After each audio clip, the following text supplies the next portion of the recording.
If you are relocating to Dallas, I want to save you from some of the most expensive mistakes we see newcomers make. It's not picking the wrong house, it's picking the wrong Dallas. Because Dallas isn't one lifestyle. It's a bunch of micro markets stitched together by highways, toll roads, and totally different day-to-day rhythms. If you land in the wrong pocket for your life, the city can feel inconvenient, expensive, and stressful. If you land in the right pocket, Dallas feels like one of the best value lifestyle cities in the country. And that's why we're looking at an important list of tiny details today. We're giving you 8 things that actually matter. The big levers that determine whether you love your move or spend your first year saying we should have done this differently. If you're moving from out of state, this video is meant to shortcut your learning curve and help you choose a neighborhood with confidence. I'm Mark Meras. And I'm Kyle Kreick. We're the co-founders of Paragon Realty Advisors in Uptown Dallas. Let's jump in. Thanks, Kyle.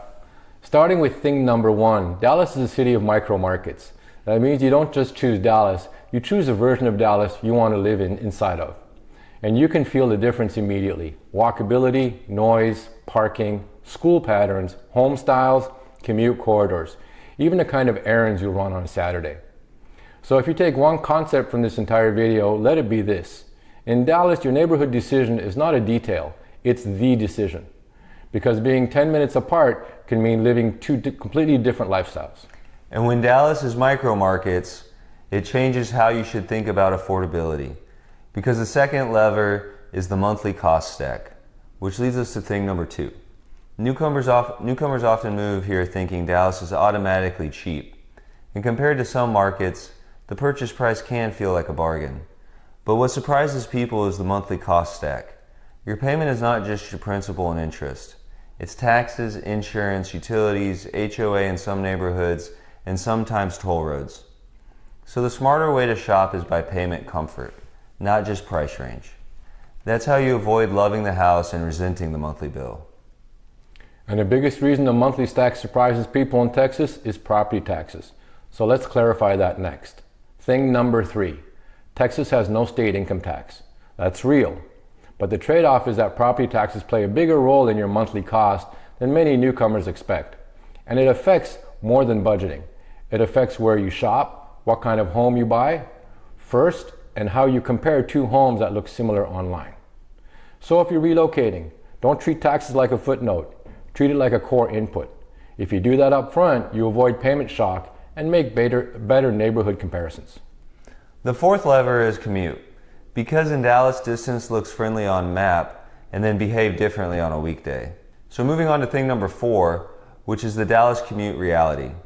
A place can look close on a map and still take 35 to 45 minutes, depending on which corridor you're on and what time you drive. Newcomers often choose a neighborhood based on a weekend visit, and then Monday hits and driving becomes a part-time job. And toll roads matter here. For some people, tolls are worth it because they buy back time.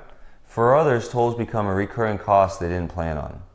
The goal isn't to avoid tolls, it's to decide intentionally. Am I buying time or am I buying savings? That one decision changes your daily quality of life. Now let's talk about something people underestimate, weather. Not as a comfort issue, but as a homeowner cost issue, which leads us to thing number 5. Dallas weather isn't just hot summers. It's hail, storms, wind, big temperature swings. That impacts roofs, fences, HVAC strain, and insurance pricing. This isn't meant to scare you. It's meant to make you prepared. When you're evaluating a home here, you want to understand the roof age and condition, drainage, and the maintenance rhythm of a North Texas property. Dallas is amazing, but it rewards homeowners who plan for the ownership like adults. And the next reality check is practical. Dallas is still largely a car-first city, which affects lifestyle more than people realize. And that is thing number 6. Yes, there are walkable pockets, absolutely. But for most residents, daily life is driving, parking, and planning around convenience.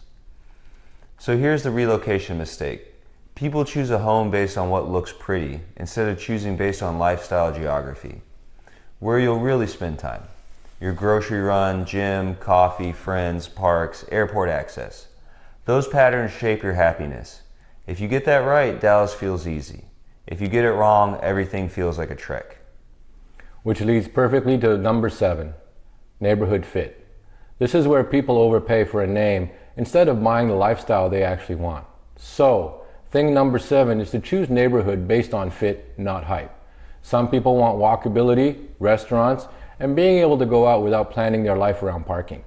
Others want space, quiet streets, and a more family rhythm. Neither is better, but the wrong fit becomes expensive because you'll either move again or you'll spend every week feeling like you're fighting your environment. So our advice is simple. Decide what you value more, walkable lifestyle or space and quiet. Then choose a pocket that actually matches that choice.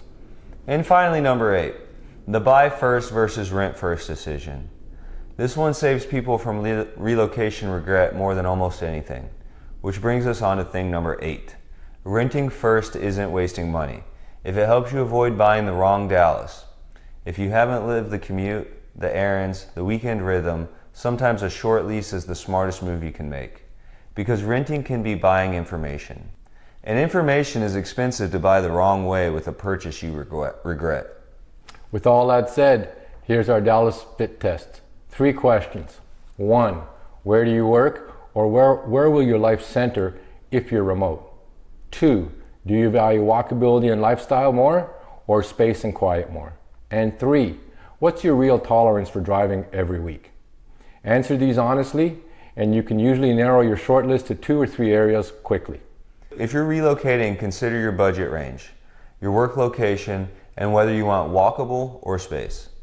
And if you want a no-pressure Dallas Fit Test call, you can book a no-obligation consultation with us at www.paragondfw.com. We'll help you avoid the wrong Dallas problem and pick the right pocket the first time.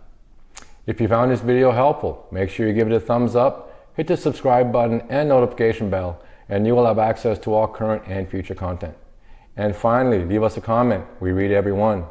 Thank you for watching this video, and we look forward to seeing you in the next one. All the best.